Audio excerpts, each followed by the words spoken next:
ताहियात नाहली case जो है उसकी बड़ी अहम समाअत वक्त सुप्रीम कोर्ट में जारी है और उसके अंदर इंसाफ जो है वो भी ट्रायल के ऊपर है।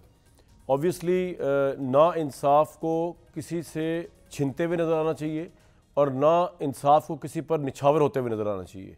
इंसाफ जो है वो अपने मेरिट पे होता है और इंसाफ जो है उसका अपना ही एक क्रेडिबिलिटी और क्राइटेरिया है जो फैक्ट्स की बुनियाद पर फैसला करता है। ना उसके जज्बात होते हैं, ना उसमें कोई नज़रिया होता है, ना उसमें कोई फेवरेटिज़म होता है। अभी सुप्रीम कोर्ट में समाअत जारी है, इसमें एक तो सोशल मीडिया पर अगर आप देखें तो तब तो वो तो इतनी मतलब यहाँ पे आप प्रेजेंट ही नहीं कर सकते और वो हक़ाइक़ से बरक्स भी है। जिस तरह सुप्रीम कोर्ट के मौजूद जजेस को का मजाक उड़ाया जा रहा है और जिस तरह उन पर हमले किए जा रहे हैं। पाकिस्तान तहरीक इंसाफ का एक चैप्टर जो है वो भी इस वक्त चढ़ा हुआ है चीफ जस्टिस साहब के ऊपर। मैं पढ़ रहा था, उनका एक बंदा है अजीब सा ही नाम, शेर अफजल कोई मुरव्वत है, वो कहता है कि जी चीफ जस्टिस के होते इंसाफ नहीं मिल सकता। तो ये चीज़ें जो है पाकिस्तान के इंसाफ के पर्सपेक्टिव में, क्रेडिबिलिटी के पर्सपेक्टिव में बड़ी बगौर देखना चाहिए कि पॉलिटिकल पार्टी, सोशल मीडिया इस तरह की दुशनाम तराजी से भी बाज रहे और दूसरी तरफ कोर्ट्स भी जो है वो उस तरह बिहेव कर रही हों कि इंसाफ होता हुआ नज़र आ रहा हो। अभी ताहियात नाहली केस में सारी बातें छोड़ के सबसे इम्पोर्टेंट जो दलाइल थे वो फैसल सिद्दीकी साहब के थे और फैसल सिद्दीकी जो है अदालत के माविन मुकर्रर हुए। परसेप्शन एक तरफ से ये बनाया जा रहा है कि नवाज़ शरीफ साहब को लिवरेज देने के लिए, उनके लिए सारे रास्ते खोलने के लिए पूरी सुप्रीम कोर्ट बिठा दी गई है। मतलब मेरा ये मौक़िफ़ नहीं है, लेकिन ये परसेप्शन बनाया जा रहा है ख़ास तौर पे तहरीक इंसाफ की तरफ से। फैसल सिद्दीकी साहब ने आज बड़े अहम दलाइल दिए। उन्होंने कहा कि दो चीज़ों में फोकस कर रहे हैं कि सुप्रीम कोर्ट का ये फ़ैसला आ चुका हुआ है ताहियात नाअहली का, तो अगर या तो हम ये आज रवायत डाल रहे हैं इस फैसले के ज़रिए, अगर हम इस पर छेड़छाड़ करते हैं कि कोई भी अपील, जैसे कि ये अपील गई हुई है या कोई भी बाद में आने वाली जो मुकदमा लगता है, वो उसमें इतनी सलाहियत है कि वो सुप्रीम कोर्ट के एक सेटल्ड फाइनल डिसीजन को उठा के बाहर फेंक दे, तो ये एक बिल्कुल ही नया और अजीब व गरीब प्रेसिडेंट कायम हो जाएगा। इससे फिर चैप्टर ऑब्वियसली खुल जाएगा, फिर तो सारे फैसले जो है वो कभी भी किसी वक्त भी चैलेंज होकर उनकी फाइनलिटी जो ख़त्म हो सकती है और एक तरह से बहुत से लोगों के नज़दीक इससे कानून का मजाक भी उड़ जाएगा। दूसरी तरफ फैसल सिद्दीकी साहब ने यह भी दलाइल दिए कि ये भी देखना है कि क्या दस्तूर में तरमीम किए बगैर इलेक्शन एक्ट का एक फ़ैसला जो है वो दस्तूर के ऊपर अगर कोई चीज़ नहीं भी दी हुई लेकिन तरमीम के बगैर अगर वो हावी हो जाता है, जैसे इलेक्शन एक्ट में 5 साल लिख दिया गया है, तो क्या हम ये कहने जा रहे हैं कि इलेक्शन एक्ट जो आम एक इलेक्शन एक्ट है जिसमें 2/3 की तरमीम और पार्लियामेंट की तरमीम भी शामिल नहीं होती, इस हद तक भी नहीं जाया जाता, वो इतनी हावी है कि वो किसी भी सुप्रीम कोर्ट के फैसले को नल इनवाइट कर सकती है। In this case Nawaz Sharif को जो नाअहल करार दिया गया, ये मामला चल रहा है। और सबसे बड़ा क्वेश्चन अब ये उठ गया है कि बेसिकली ये जो कोर्ट बैठी हुई है, ये फैसला अगर नवाज शरीफ के हक़ में करती है तो पाकिस्तान में सुप्रीम कोर्ट का इमेज क्या जाएगा। बदकिस्मती से ये डिबेट इस तरफ चली गई है। इलेक्शन की क्रेडिबिलिटी का इमेज क्या जाएगा और अगर नहीं करती तो क्या जाएगा। बिलावल भुट्टो ने मेरे सामने है कि लाहौर में बैठ के बड़ी तनकीद की, लेकिन जो अहम चीज़ उन्होंने कल कही वो बड़ी इंटरेस्टिंग थी। वो कह रहे थे कि जी, और अजीब सी लॉजिक है उनकी कि या तो अदालत जो है दोनों को अहल करार दे, यानी नवाज शरीफ साहब और इमरान खान को, या फिर दोनों को नाअहल करार दे। मतलब मैं चाह रहा कि दोनों को नाअहल करार दे तो अकेले वही फिरें, फिर पूरे उसके अंदर प्राइम मिनिस्टर कैंडिडेट वाहिद वही हों। लेकिन बिलावल भुट्टो की इस पॉलिटिकल इंटरप्रिटेशन की तो कोई टके की हैसियत नहीं है कोर्ट के आगे, क्योंकि कोर्ट ने अगर एक को नाअहल समझती है तो नाअहल ही करार देना चाहिए, दूसरे को अहल समझती है दूसरे को नाअहल ही करार देना चाहिए, और दोनों अहल हैं दोनों अहल, दोनों नाअहल दोनों नाअहल। लेकिन ऐसे होता हुआ क्या नज़र आ रहा है पाकिस्तान की सुप्रीम कोर्ट में, जहाँ इतना अहम फैसला होने जा रहा है और इलेक्शन की साख इससे मुंसलिक है। क्योंकि अगर ये परसेप्शन ऊपर जाए कि जी खुदा ना खास्ता पाकिस्तान की सुप्रीम कोर्ट जो है वो किसी एक शख्स या नवाज शरीफ साहब को रिलीफ देने के लिए बैठी हुई है, तो ये भी कोई ना सिर्फ अदालतों के लिए अच्छी बात होगी। मैं बिलीव नहीं करता ऐसा हो रहा है, लेकिन अगर ये परसेप्शन उभरे फैसलों से या समाज से, तो ये भी पाकिस्तान के लिए अच्छी बात नहीं ना इलेक्शन के लिए। इसमें ज़रूर आज बात करेंगे। पाकिस्तान में अनयूजुअल हालात हैं, तो ये भी कहा जा सकता है कि सुप्रीम कोर्ट भी अनयूजुअल डिसीजन दे सकती है कि जिस तरह नवाज शरीफ साहब को अब हर केस से एग्जेम्प्ट हो गए, तो लग तो ये रहा है कि उनको बेसिकली बाकायदा था इन केस के अंदर, तो जब केसेस ही गलत थे तो ये ताहियात नाअहली तो वैसे ही ख़त्म हो जानी चाहिए अगर इस तरह देखा जाए चीज़ों को। आवे का आवे बिगड़ा हुआ, जनाब कहाँ शुरू करें कहाँ ख़त्म करें। मेरे साथ हफीजुल्लाह नियाज़ी साहब, उस्मा बुखारी साहब, अरशद भट्टी साहब मौजूद हैं। भट्टी साहब, ताहियात नाअहली पे आपकी राय क्या है? सुप्रीम कोर्ट की प्रोसीडिंग्स पे आपकी राय क्या है? तो सोशल मीडिया पे दुशनाम तराजी की जा रही है, उस पर आपकी राय क्या है? इलेक्शन की क्रेडिबिलिटी किस हद तक जुड़ी हुई है इस फैसले के साथ?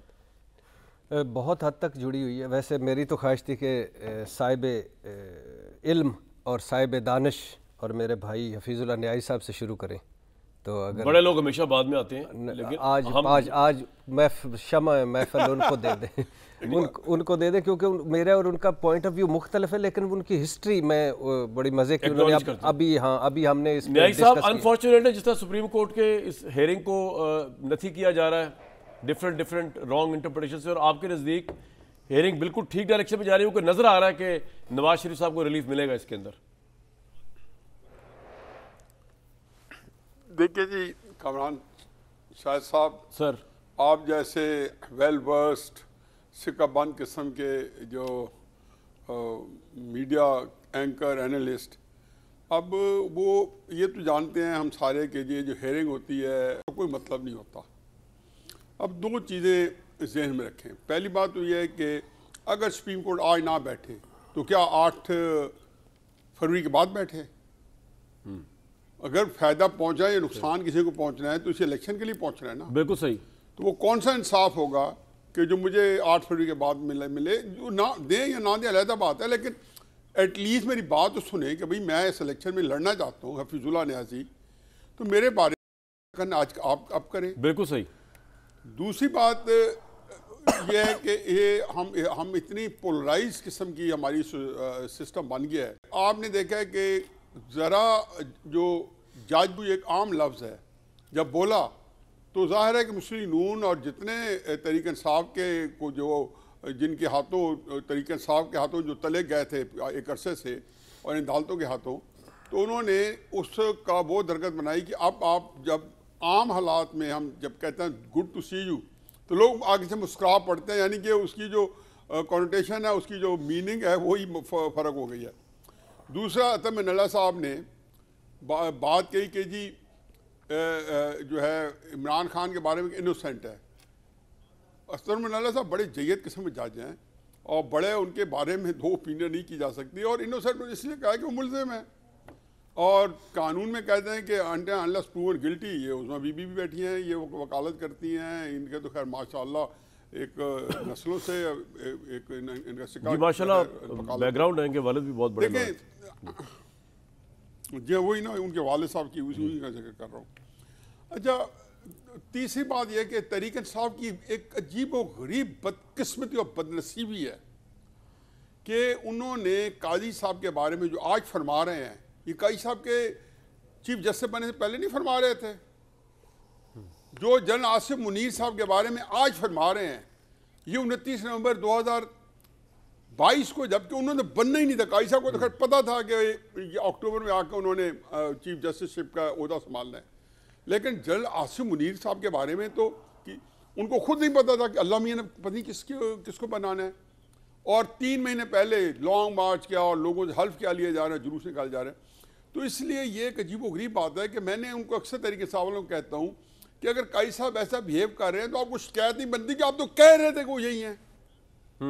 लेकिन हकीकत है कि तकलीफ होती है कि अगर ये लोग कौम जो है काजी फाइसा जैसे जज ना हजम कर पाई और उनको भी कंट्रोवर्शियल बनाया तो बदकिस्मती है। आप देखें आपको फैसले क्या चाहिए अपनी मर्जी के साहब के खिलाफ सजाएं। लेकिन न्याई साहब जो आज फैसला सिद्दीकी साहब ने पॉइंट्स उठाए हैं, तो जस्टिस मंसूर अली शाह आज फरमा रहे थे कि जी ज़्यादा बेहतर मामला ये है कि इसको पार्लियामेंट भेज दिया जाए, उसका भी तो कुछ वेटेज है ना। अगर ऐसा भी नहीं हुआ और इसको हेस्ट में फैसला कर दिया जाता है तो फिर क्या देखने। मेरा ख्याल है कि मैंने भी मंसूर अली शाह साहब की बात, ये भी मैंने मंसूर अली शाह साहब की बात सुनी है, उनका शायद रेफरेंस ये हो, और ये बात एक किसी और पैराए में काजी साहब भी कह चुके हैं कि जब पार्लियामेंट ने जिस पे कानून साजी की है, जिसको सुप्रीम कोर्ट कंडीशन क्या है, वो कहते हैं जी चाहे कुछ भी है, चूंकि सुप्रीम कोर्ट का डिसीजन है तो एक कानून जो है वो नलिफाइड है। ये भी उसमें ज़्यादा अच्छी तरीके से एक्सप्लेन करेंगी। अब मुझे बताएं कि काजी फाइसा ने बताया, जब मुझे बताया ये पार्लियामेंट ने ही तो ये इलेक्शन एक्ट में तरमीम की है और ये बताया कि ताउमर जो है सर, लेकिन उसके खिलाफ आर्गुमेंट है ना कि दस्तूर में तरमीम करके फिक्स करना चाहिए था, बजाय इसके कि एक सिंपल इलेक्शन का जो एक्ट में आपने करके तो सुप्रीम कोर्ट का फैसला नहीं उठा सकते ना। तो फिर ये दस्तूर में नहीं, दस्तूर में ये तो नहीं था ना कि उसको पूरी उम्र के लिए नायल करा दिया जाए। लेकिन सर दस्तूर में ये भी नहीं था ना, नवाज शरीफ साहब को सुनाई गई। न्याई साहब, बात यह है कि यही आज जिक्र हुआ है कि एक 5 की बेंच ने नवाज शरीफ साहब को नायल करा दे दिया। अच्छा, दूसरा जो है जिसको कहना चाहिए कि 3 रुकनी बेंच है जो कि 5 रुकनी बेंच के मुकाबले में डिसीजन नहीं दे सकता, फैसल बावड़ा को क्लीन चिट दे दी। ठीक, तो मुझे बताएं कि ये जो डायकॉटमी है या जो एक कॉन्ट्रडिक्शन है इंटरनल कोर्ट के डिसीजन में, जिसको आप खुद उन्होंने कहा, ये मैं नहीं कह रहा हूं, ये आज कोर्ट के अंदर ये रेजोनेट कर दे ये सारी बातें। लेकिन न्याय साहब एक बात है कि अगर आज सुप्रीम कोर्ट ये फैसला करती है और ऑब्वियसली मेरिट भी करेगी मेरे नजदीक कि नवाज शरीफ अहल है और वॉट एवर रीजन, इसका मतलब ये हुआ कि सुप्रीम कोर्ट का कोई फैसला फिर फाइनल नहीं है, फिर सुप्रीम कोर्ट का हर फैसला बाकी आइंदा आने वाली तो कितने फैसले सुप्रीम कोर्ट नहीं, तो खुद सुप्रीम कोर्ट कितने फैसले में रिविजन कर चुकी है। अब इसे बड़ा बेंच बनाया ना 7 बेंचेस का, कि 5 बेंचेस के अब फैसला जो है वो 7 मेंबर्स बेंच जो है वही उसको अगर उससे आ गया। बिल्कुल ठीक है सर, आपका पॉइंट आ गया। यस, आपका सर पॉइंट आ गया। मुझे एक ब्रेक के लिए कहा जा रहा है, एक छोटा सा टेक्निकल मामला ख़त्म करते हैं। ब्रेक के बाद उस्मा बुखारी साहिबा और इरशाद भट्टी साहब, क्योंकि भट्टी साहब जो है उनके ख्यालात गुजरा बिल्कुल मुख्तलिफ है सुप्रीम कोर्ट की इस हेयरिंग के ऊपर, और ऑब्वियसली मेरा तो सिर्फ इतने इंसाफ जो है वो सिर्फ होता हुआ नज़र नहीं आना चाहिए, इंसाफ एक्चुअली होना चाहिए, क्योंकि होता हुआ तो शेक्सपियर का ड्रामा भी जो हम देख सकते हैं वो होते हुए बड़ा कुछ नज़र आ रहा होता है, लेकिन एक्चुअली वो ड्रामा ही होता है, तो फैक्ट नज़र आने चाहिए। एक ब्रेक के बाद जी वापस आते हैं।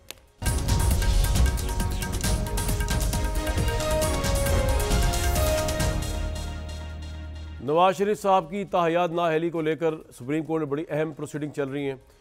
भट्टी साहब, एक तरफ सुप्रीम कोर्ट पे सोशल मीडिया में तहरीक इंसाफ की तरफ से बहुत तनकीद हो रही है, दूसरी तरफ न्यायी साहब की बातों में वजन है कि अगर सारे केसेस ही झूठे थे तो फिर ताहयात नाअहली की भी तो कोई बुनियाद नहीं बनती ना। Your take. देखिए, पहली बात तो ये है कि ये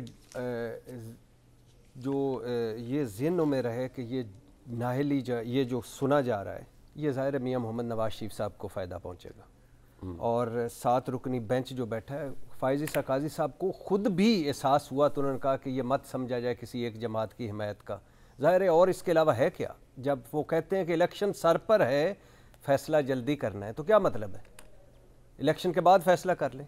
नाअहली है ना, नाअहली ख़त्म करनी है ना, एक वंस फॉर ऑल एक मसला हल करना है, तो ये आईनी मसला इलेक्शन से पहले क्यों? इलेक्शन से पहले कौन है जो इनसे अफेक्ट होता है? जहांगीर तरीन साहब और नवाज शरीफ साहब। वो तो मैं वैसे कह रहा हूँ, तो नवाज शरीफ साहब, तो ये एक।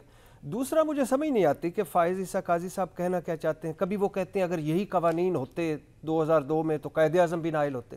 भाई, कायदे आज़म पार्लियामेंट में झूठ बोलते थे, कायदे आज़म सुप्रीम कोर्ट में जालसाजी करते थे, कायदे आज़म कतरी खाद, ट्रस्ट डीड, कैलबरी फाउंट, और जो कायदे आज़म की मनी ट्रेल नहीं गुम हो गई थी, कायदे आज़म के बच्चे अरबपति थे और उनको पता ही नहीं था, कायदे आज़म कहाँ से आ गए? फिर वो अच्छे कहते हैं शुक्र अल्हम्दुलिल्लाह ये आर्टिकल 1F की अहलियत का मेयार जजेस के लिए नहीं।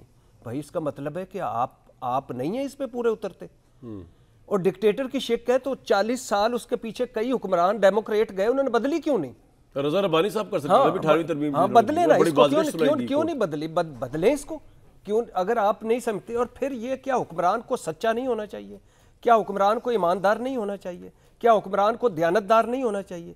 और अगर एक हुक्मरान सच्चा ना निकले, ईमानदार ना निकले, दयानतदार ना निकले, रंगे हाथों पकड़ा जाए, 5 साल बाद फिर आए मुल्क उसको सौंप दें। आप घर में कुक रखें, सिक्योरिटी गार्ड रखें, नौकर रखें, वो चोरी करे, आप कहें उसको हमेशा के लिए निकाल देंगे, 1 महीने बाद आ जा दोबारा से। तो और फिर दूसरी, अच्छा फिर आज उन्होंने देखिए हल क्या निकाला है, मैं हैरान हो गया हूँ। सारे मामले का हल इस्लाम में मौजूद है। फ़ाइज़ ईसा काज़ी साहब फरमा रहे हैं, कुरान पाक में बताया गया कि इंसान का रुतबा बहुत बुलंद है, इंसान बुरा नहीं होता, इसके अमाल बुरे होते हैं, किसी को ताहयात नायल करना इस्लाम के खिलाफ है। 62(1)F इंसान को बुरा कह रहा है, अगर कोई शख्स गुनाह से तौबा कर ले तो माफ़ी मिल सकती। तो फिर जेलों में जाए ना फ़ाइज़ ईसा काज़ी साहब, सारों से कहें, वो भी बेचारे बेगुनाह बैठे हुए हैं, अंदर बैठे हुए दूसरे मुल्ज़िम करे, जो इसका मतलब है जो कत्ल करता है एक तौबा करे, छोड़ दो, जो रेप करता है तौबा करे, छोड़ दो। और फिर ये इनफरादी है, ये मुल्क का आप उसके हवाले कर रहे हैं। तो जिस बंदे के मुल्क, छोड़ दीजिए नवाज शरीफ साहब, छोड़ दीजिए कोई भी, आप क्या करना चाहते हैं कि जो ये वो मुआशरा है जिस ये मगरब एक दूसरा यूरोप, बरतानिया, अमेरिका, जहाँ इल्ज़ाम भी लग जाए, लोग घरों चढ़ जाए, यहाँ रंगे हाथों पकड़े जाता है तो वो कहते हैं कि नहीं जी साडा तो जरा बंदा बाबा उत्ते ही है। उस मुआशरे में आप एक बंदे को सर्टिफिकेट दे रहे हैं और आपने एक लाइव समझाई। एक तरफ आप कहते हैं कि इस्लाम को दरमियान में ना लाओ, खबरदार इस केस में इस्लाम को लाए, दूसरी तरफ इस्लाम की आप कुरान की मिसालें दे रहे हैं। तो ये क्यों हम आपको लगता है कि नवाज शरीफ साहब को ताहियात नाअहल रहना चाहिए भाई मैं जबकि सारे केस से बरी हो गए वो? जो बंदा भी रंगे हाथों पकड़ा जाए, जो पार्लियामेंट में झूठ बोले, जो सुप्रीम कोर्ट में जालसाजी करे, जो कहे, आज अदालतों को जो नवाज शरीफ साहब ने कहा था ना मेरे असास ज़राए आमदन से ज़्यादा तो तुम्हें क्या, अब हम भी मान रहे हैं कि भाई हाँ वाकई हमें क्या, जैसे भी आप कर। तो जो बंदा भी हो, इमरान खान हो, जरदारी साहब हो, नवाज शरीफ साहब हो, जो बंदा एक मरतबा रंगे हाथों पकड़ा है, जो उसको 5 साल बाद फिर आप मौका दे रहे हैं कि फिर से आए और फिर से लुटे और फिर से पुटे। तो ये फ़ाइज़ ईसा काजी साहब जो मोहतरम जज हैं, पाकिस्तान की सबसे बड़ी चेयर पे, जस्टिस की चेयर पे बैठे हैं, और एक तरफ से कहते हैं कि जो तपश बर्दाश्त नहीं कर सकता वो किचन में ही ना खड़ा हो, और एक तरफ से फरमा रहे हैं। इसका मतलब है कोई बुज़दिल आदमी सुप्रीम कोर्ट ना जाए, इसका मतलब है वही जाए जो हर कोई अपना करे। मैं तपश बर्दाश्त नहीं कर सकता, मुझे अदालत नहीं जाना, चढ़ाइयाँ कर दो। तो ये क्या, तो यू स्टैंड फॉर के नवाज शरीफ की ताहियात नाअहली खत्म नहीं होनी चाहिए उनके जो जुराइम और अगर ये उनके लिए नहीं है तो इलेक्शन के बाद करें। और दूसरी बात यह है कि ये कैसे कर सकते हैं कि कल एक सुप्रीम कोर्ट एक और फिर इलेक्शन एक्ट में किसने तरमीम की थी? एक जाली और अधूरी असेंबली ने इलेक्शन एक्ट में तरमीम की थी। और फ़ाइज़ ईसा काजी साहब आज आइन के साथ खड़े होते हैं। उस वक्त कहाँ थे जब कि पंजाब और केपी में आइन टूट रहा था, जब मरकज में जस्टिस तो नहीं थे ना उस वक्त सुप्रीम कोर्ट में मौजूद थे जी, मौजूद थे कि नहीं मौजूद थे जी। और ये मैं एक मरतबा पहले भी कह चुका हूँ कि जब बगदाद पे वो हलाकू खान ने हमला किया तो अंदर क्या हो रहा है, चंगेज़ खान के मसवाक का शरी साइज कितना है, पॉइंट आ गया जी आपका, हलाल है या हराम है, ऑल अगेंस्ट नवाज शरीफ साहब लाइफ टाइम के 5 साल की जाए। उस्मा बुखारी साहिबा, एक प्राइम मिनिस्टर का जो पोर्टफोलियो होता है उसके ऊपर तो ऑब्वियसली वेस्ट में भी अगर वहाँ पे रिलीजन फॉलो नहीं होता, लेकिन एक एक्सेप्शनल इखलाक चाहिए वहाँ पे, एक एक्सेप्शनल वो चाहिए। तो उस दर्जात पे रख के भट्टी साहब या दूसरे क्रिटिक्स ये कह रहे हैं कि अगर सुनना ही है इसको तो इतने रश में सुनने की क्या ज़रूरत है कि ये ना लगे कि पूरी सुप्रीम कोर्ट आपके लीडर के लिए बैठी हुई उनको एग्जाम्प्ट करने के लिए। आप एग्री करती हैं कि फैसला आराम से होना चाहिए और फैसला मेरिट पे होना चाहिए और नवाज शरीफ साहब के लिए हाईएस्ट स्टैंडर्ड होना चाहिए जज करने का, उनकी सदाकत और अमानत को? उस्मा साहब बहुत शुक्रिया कामरान। कमाल है कि अभी भी हरी लग रहा है। ये पिछले 24-25 साल में 4 इलेक्शन हो गए और उन इलेक्शन में सिर्फ एक दफ़ा नवाज शरीफ साहब ने इलेक्शन लड़ा है 2013 में। अभी ये जल्दी हो रहा है, ठीक है जी। और अभी ये भी जल्दी हो रहा है कि वो आज जो है वो काजी फ़ाइज़ ईसा के ऊपर जो है वो बड़ा एतराज़ हो रहा है इनको, लेकिन वो फेक एनओसी के ऊपर जाली सादक और अमानत का जो दे रहे थे सर्टिफिकेट, जो बैठकर जाकर हम 4-5 MP या MNA तो ऐसे फड़का देंगे, वो बहुत सदाकत और अमानत के ऐन मुताबिक हो रहा था। जो पनामा के अंदर अब भी मुझे हैरत यह है कि रंगे हाथों 10 दफ़ा को बोला है भट्टी साहब ने, और मुझे समझ नहीं आती या तो फिर अदालतें जो है वो सारी भट्टी साहब के हवाले कर दें, सबके केस जो है इनके सामने लगा दें, ये बाअदालत जनाब भट्टी साहब जो फैसला करें फिर वो पाकिस्तान में इंप्लीमेंट होना चाहिए। लेकिन अगर बाकी अदालतें, कल तक वो अदालतें बहुत अच्छी थी क्योंकि उन्होंने साइफर केस के अंदर जो है वो इमरान खान की और शाह महमूद कुरैशी की बेल ले ली थी, उसके बाद से उनके साथ जो हो रहा है, जो उनके खिलाफ ट्रेंड चल रहे हैं, जो ज़बान इस्तेमाल की जा रही है, वो अभी मुझे मेरा ख्याल है वो बताने की ज़रूरत नहीं है। वो जाली सदाकत और अमानत का जो लेके फिर रहा था ना टैग्स, वो उस वक्त बहुत मतलब हाई मॉरल ग्राउंड से सुप्रीम कोर्ट बहुत अखलाकी और कानूनी इक़दार की बहुत आला मेयार पे थी। और आज जब इतने सालों बाद भी और जो फैसले इस वक्त नवाज शरीफ साहब की बरियत के हवाले से आए हैं या मरियम नवाज साहबा की बरियत के हवाले से आए हैं, फिर मतलब कहीं ये मुझे समझ नहीं आती कि जो अदालत नवाज शरीफ के और PMLN के खिलाफ फैसला दे सिर्फ वो अच्छी अदालत है। अगर कहीं उनको रिलीफ मिल जाए तो वो बहुत गलत अदालतें हो जाती हैं, वहाँ पर इंसाफ का कत्ल हो जाता है। दूसरी बात यह है कि ये जो अभी खुद जो उन्होंने फरमाया कि चोर और जो रेप करने वाले और इनको जो है वो छोड़ दें, उनको एक दफ़ा सज़ा मिलती है उनके केस की।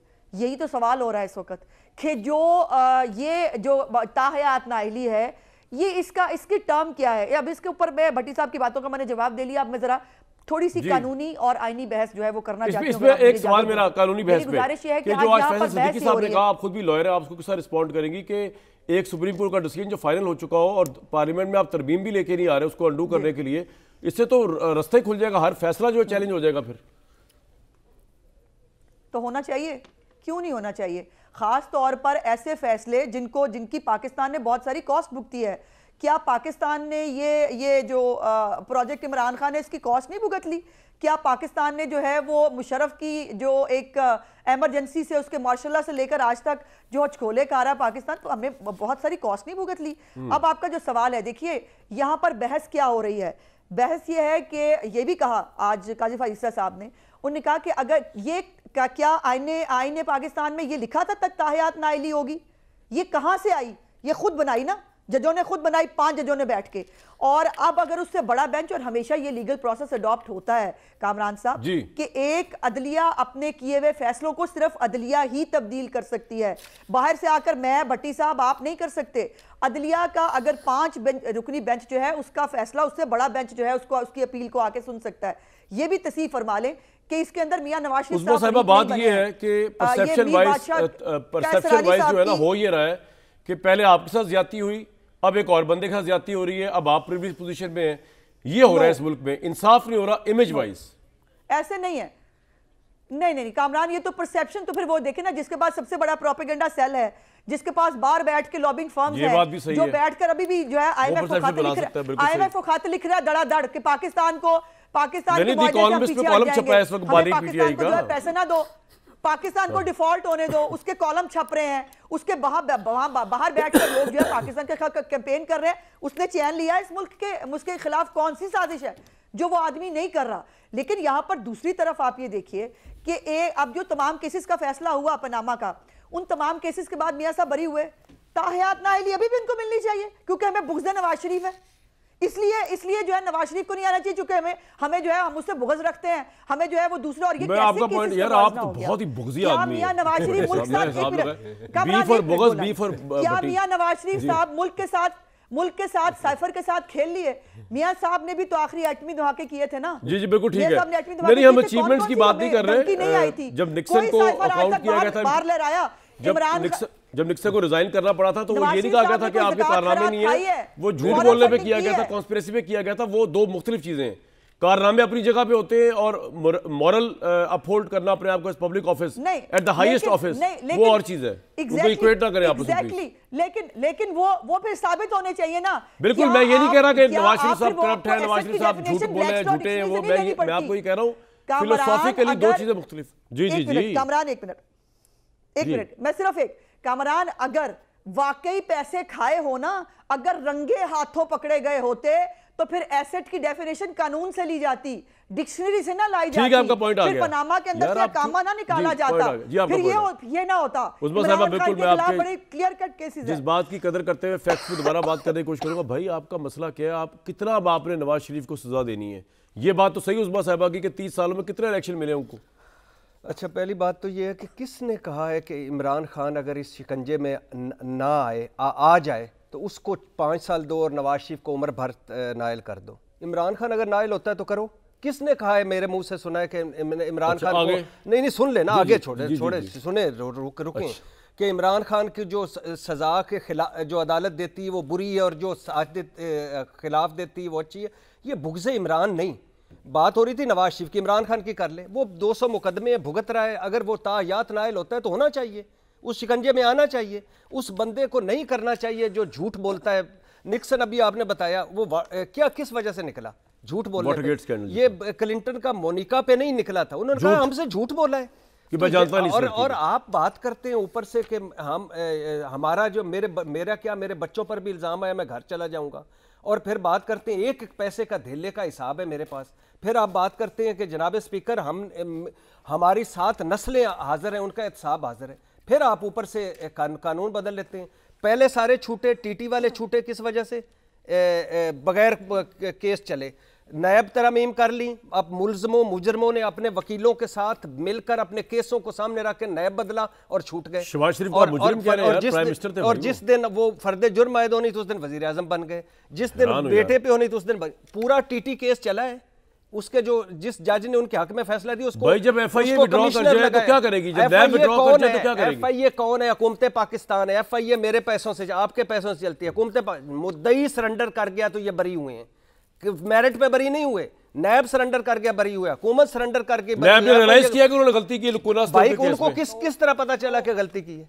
किस तरह पता चला उन्होंने गलती उनके पास एविडेंस ही कोई नहीं था हायर कोर्ट में ट्रायल में पेश करने के लिए। माशाल्लाह माशाल्लाह, वो जो पूरा एक, यानी आप कोई झूठ को एविडेंस ही नहीं समझते, कुछ भी नहीं समझते आप। और दूसरी बात ये है कि इमरान खान अगर इसमें फंसता है उसको भी सजा दें। सर मैं तो कहता हूँ जो मेरा हुक्मरान है, जो पूरे कौम को लीड करता है, जो सारा पूरे मुल्क को लेकर चलता है, वो अगर झूठा निकले। पॉइंट आ गया आपका। न्यायी साहब, सुप्रीम कोर्ट नवाज शरीफ साहब की इखलाकी साख भी बहाल कर सकेगी? जिस तरह के हमले हो रहे हैं भट्टी साहब और दूसरे क्रिटिक सोशल मीडिया पे और दूसरे अवाम भी करती है, क्या वो करप्शन का दाग धुल सकेगा? इवन उनकी ताहियात नाअहली भी खत्म हो जाए, वो हाई मॉरल ग्राउंड दोबारा ले सकेंगे मियाँ साहब जो इन करप्शन केसेस से पहले थे? क्या सुप्रीम कोर्ट धो पाएगी या कोई भी फैसला? अगर हमारे जो दलील है उसकी बुनियाद जो साइटेशन हम दे रहे हैं वो है, तो वाटरगेट स्कैंडल तो ना चोरी का था ना झूठ का था, और निक्सन ने भी नहीं किया था। वो तो उसके स्टाफ के ऊपर एक इल्ज़ाम था कि जो उन्होंने डेमोक्रेट्स का जो ऑफिस है जी उसको हाईजैक किया, उसके अंदर जाके कुछ चीज़ें जो है जी हाईजैक की और सारा ठीक है। फिर उसके बाद निक्सन का कोई मुआवजा नहीं हुआ, कोई सारी उम्र के लिए नाअहल नहीं हुआ, रिजाइन कर गया। क्लिंटन का जो है उसका कुछ भी नहीं हुआ, केस चला बल्कि पूरा कोर्ट तक गया और सब कुछ हुआ, लेकिन क्लिंटन उसके से जो है बरी हो गया। तो दोनों रेलेवेंट नहीं है। बात तो ये हो रही है कि ताहयात नाअहली की कोई सजा जो है वो क्या चीज़ क्या है। देखिए पहली बात मैं आपको बताऊं, आप हैरान होंगे कि कतई नज़र इसके कि सादिक अमीन जो है ये टर्म्स का जो इस्तेमाल है ये हमें जेब नहीं देता। हम सारे जो मुसलमान बच्चे बड़े हुए हैं, हमने बचपन में सादिक अमीन क्या ज़्यादा मोहम्मद अली जिन्नाह के साथ कभी लिखाया था किसी ने हमारी छोटी किताबों में? जी सिर्फ हज़रत सल्लल्लाहु अलैहि वसल्लम की ज़ात मुबारक के साथ लिखता था। फिर हम बात ऐसे कर रहे हैं, तो बताओ, मैं तो खुदा यकीनन में खौफ आता है कि जो जहाँ से हम बोल रहे होते हैं पता नहीं हम अपने गिरबानों में नहीं जानते।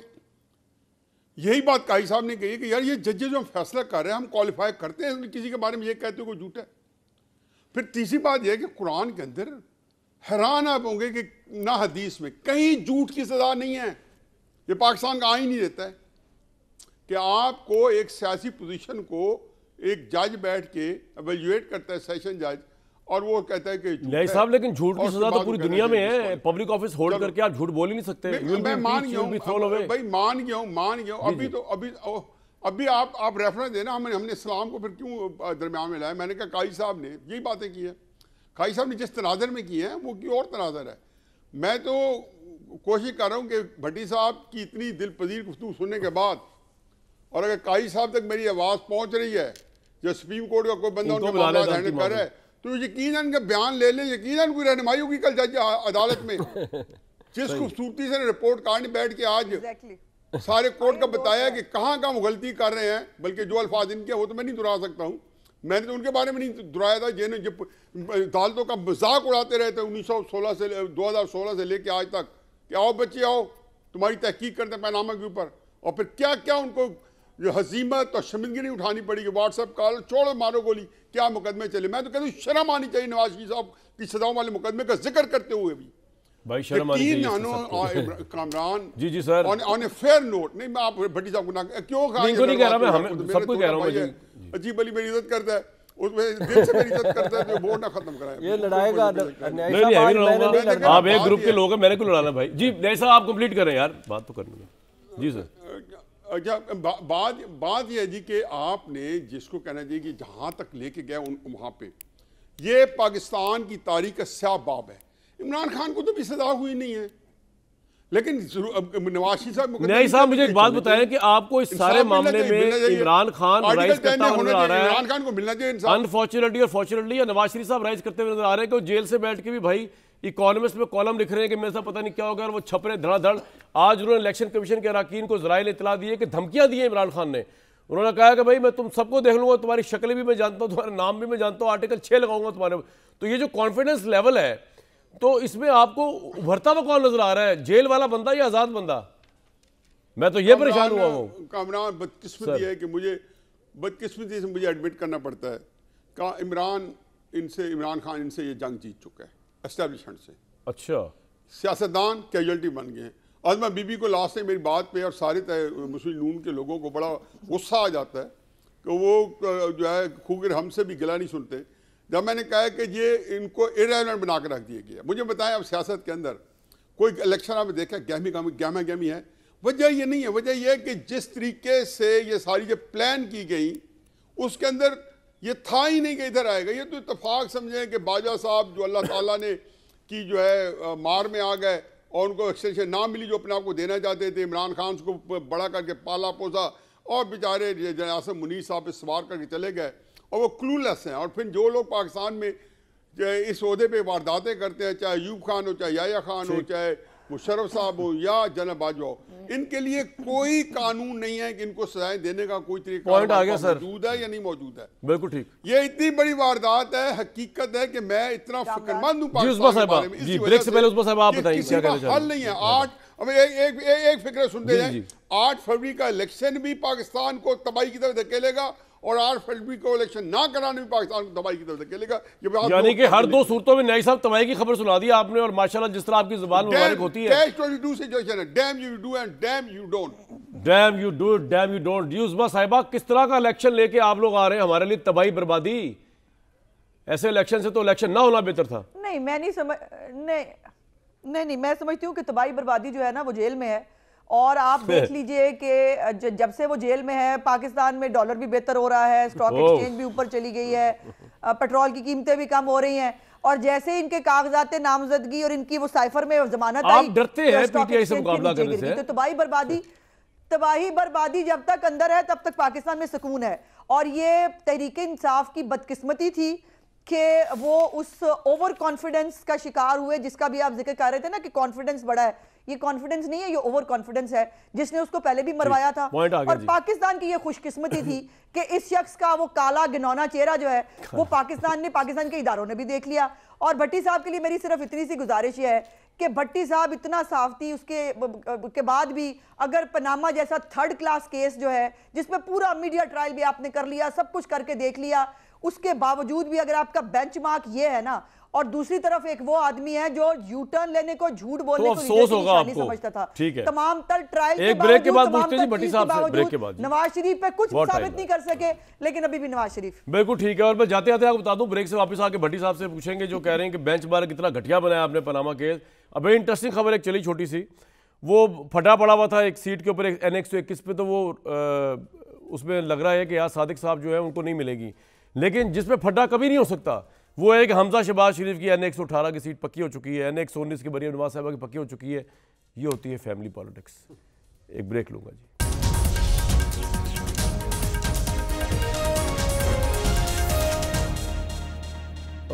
पाकिस्तान में एक बड़ा अहम केस चल रहा है, लेकिन मैं आपको बता दूं कि ये कोई दुनिया में अचंभे की बात नहीं है कि लाइफ टाइम जो है डिस्क्वालीफाई कर दिया जाए। मेरे सामने इस वक्त अमेरिका कॉन्स्टिट्यूशन मौजूद है। अमेरिका के कॉन्स्टिट्यूशन के अंदर अगर प्रेसिडेंट जो है उसको इम्पीच कर दिया जाए, किसी भी वजह से वो इम्पीच हो जाए, उसके बाद कांग्रेस दोबारा वोटिंग करके उसको लाइफ टाइम बैन कर सकती है। तो ये कोई इतनी बड़ी बात नहीं हो रही कि पाकिस्तान में अगर किसी को लाइफ टाइम बैन कर दिया तो ये वो सजाएं कहाँ होती हैं। और ये सवाल उठाना कि जी दुनिया में कहाँ ऐसे होता है, दुनिया में होता है। ये क्राइम की इंटेंसिटी के ऊपर है। The president can be impeach for treason, bribery और अदर हाई क्राइम्स एंड मिसडिमिनर्स।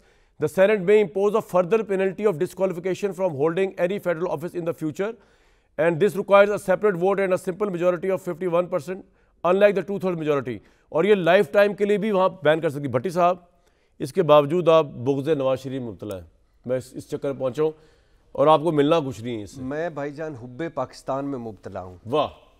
इस मुल्क की मोहब्बत, नवाज शरीफ इस मुल्क के आगे कोई नहीं, इमरान खान इस मुल्क के आगे कोई नहीं, जरदारी इस मुल्क के आगे कोई नहीं, इरशाद भट्टी की कोई हैसियत नहीं इस मुल्क के आगे।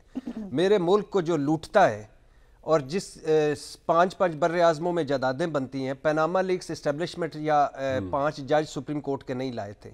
सुप्रीम कोर्ट के 5 जजेस ने नवाज शरीफ को कहा था, नहीं कहा था कि तकरीर करें झूठी और बच्चों को 3 फैसले उल्टे पड़ गए ना सर। भाई छोड़े ना फैसले उल्टे, फैसलों के क्या फैसले आप सारे, ये जो इस्लामाबाद हाई कोर्ट से 7 दिनों में सारे बरी हो गए हैं और मुद्दई नैब और हुकूमत पाकिस्तान करना क्या इलेक्शन में यार, आगे चले। अब आप सुने यही सुने, यही सुने सर। ये मुस्लिम लीग क्या कहते होते थे, नवाज शरीफ साहब कब वापस आएंगे? जब बंदयाल जाएंगे, फायज इसा काजी साहब आएंगे तब वापस आएंगे।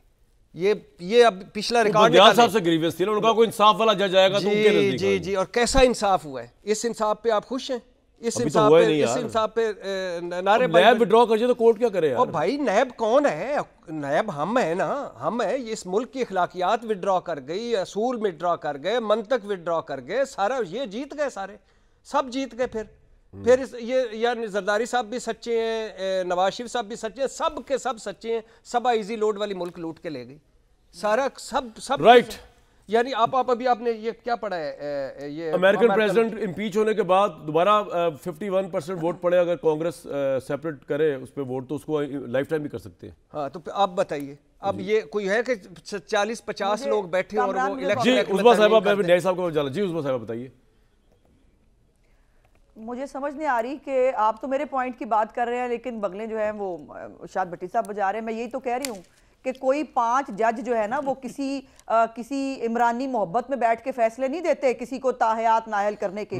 वहां पार्लियामेंट ही पार्लियामेंटेरियंस का फैसला करती है। वहां पार्लियामेंट इतनी स्ट्रांग है कि वो फैसला करती है कि वहां पे साजिशें नहीं चलती, वहां पे बगल बच्चे नहीं होते। ये बात सही है वहां पर जो है ये जिनको आज काजी फाजिल जैसे जज बुरे लग रहे हैं, उनको बंदियाल साहब जैसे जज तो बहुत अच्छे लगे।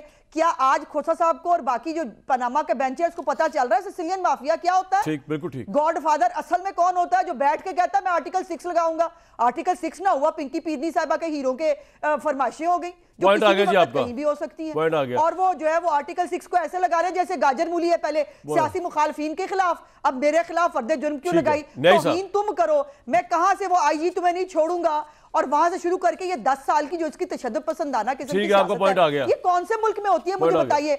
न्याय साहब के ऊपर जो सजाएं मिली है और ये किस मुल्क में होता है? फारिग नहीं कर दिया, आपका पॉइंट आ गया, हालांकि वो मौजूद था मौके पे। बिल्कुल न्याय साहब, और ये किस मुल्क में होता है कि जो आपने बातें बताई है ना, मैं ब्रेक में भी सोचता रहा कि अगर 8 फरवरी को इलेक्शन हो जाए तब भी तबाही, और अगर इलेक्शन ना हो तब भी तबाही। मतलब ये समझ नहीं आया कुछ, ये तबाही हर 2 सूरतों में करेगा, कोई मसला नहीं है। जी न्याय साहब, वो किस तरह एक्सप्लेन करें जरा इसको? मुझे कामरान मेरा ख्याल है कि तफसील क्या है, हर बंदे के अस पर है। इस इलेक्शन की इससे क्या बदकिस्मती है कि आज भी ये डिस्कस किया जा रहा है कि इलेक्शन होंगे या नहीं होंगे।